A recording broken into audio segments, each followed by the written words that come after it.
Welcome back, everybody. Fasten your seatbelts. I'm here at SPAC, and Elizabeth and I realized, how do you have a week?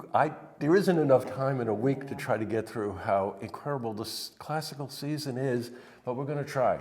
Highlights, by the way, three SPAC premieres for New York City Ballet, 13 SPAC premieres for the Philadelphia Orchestra, celebrating Beethoven 2020, cinema series at SPAC, and Chamber Music Society at Lincoln Center.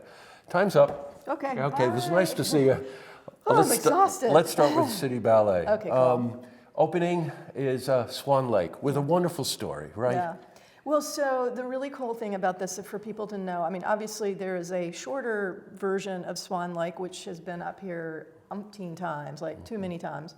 And we really, we asked City Ballet to please bring the full-length Swan Lake, which is this will only be the fourth time in 54 years that it's been here. The last time was in 2006, so we're really excited to have that back. You know, a wonderful thing about that, I remember when, and that's choreographed by Peter Martins, by the way, and one of the real deciding factors about why that should be interesting to people was the fact that Peter had choreographed Swan Lake, which is one of these wonderful, beautiful ballets that you bring your whole family to and all of these things.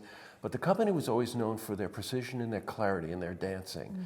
And what he was able to do was take the music of Tchaikovsky and then really manufacture, change it, and build it so that it really showcased the talents of the dancers. And for no other reason alone, that's a wonderful reason to come check this out, right? I'm excited. And I think it'll be only the fourth time that it's here. Yep. Right. Exactly. So you don't want to miss that. Okay, let's keep going. Okay. Okay, give me some other highlights. 20th century masters, composers. Yeah, so this is Balanchine, Robbins, and Cunningham. Right. Summer Space, which has not been at SPAC since I want to say 66. Anyway, it didn't cross into the 70s or beyond. It was like really in those first years. So to have Cunningham represented on the City Ballet season is really exciting. They revived it last fall in New York City, got spectacular reviews. So that's going to be a really highlight moment of the season. And in addition to that, the Robbins piece is called Piano Pieces. Right. And what Robbins did, similar to what we were talking about with Swan Lake, is that Robbins, of course, who was in many ways really polar opposite of Balanchine, and they added so much breadth to each other's visions, right?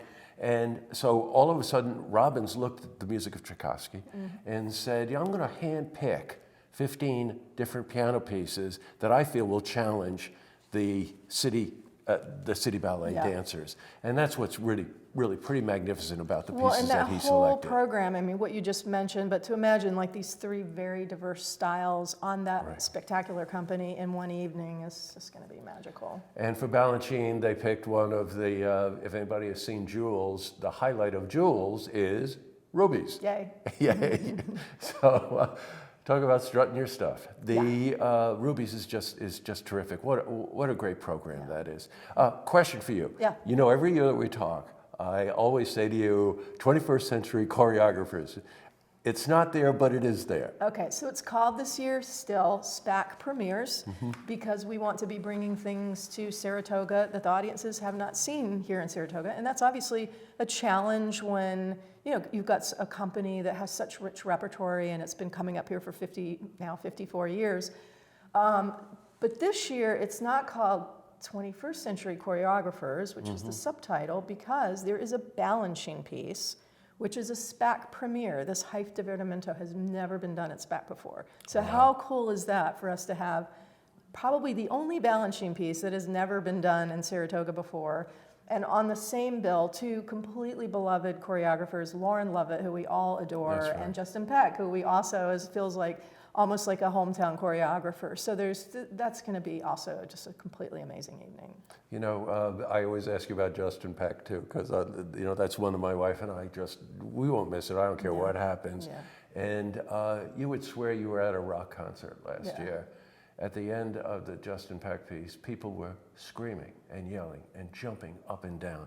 It is just so exciting to see people come here to SPAC and have that kind of experience, and then return that favor to the artists on the stage. Well, and also to know that, like, you know, Justin is so young and he's doing such great choreography, and he's, you know, stepping over into these very commercial areas of, like, you know, Broadway and film and everything. So, you know, he's kind of like a mega star of that world, the way Balanchine was in his day. So that's really exciting. And then I saw the Lauren Lovett piece back in the fall at the City Ballet Gala, and that also is just a tremendous piece with a beautiful, beautiful score. So that's a not to miss night. Well, you know, anybody that follows City Ballet realizes that one of the most endearing qualities about the company is that it reinvents itself. Totally. That those of us that remember the principal dancers from 40 years ago are just stunned to see these young dancers and just see how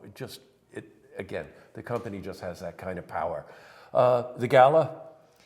Yeah, so I'm going to say that I've been referring to the repertoire for the gala as, I don't want to call it jazz influence, because that's I'm talking about it as sort of having perfumed with hints of jazz, because the music, the underlying music, there is Gershwin on the program, so that's obviously flat out jazz, but one of the scores is Maurice Ravel's the G major piano concerto, which is one of the great pieces of all time on its own.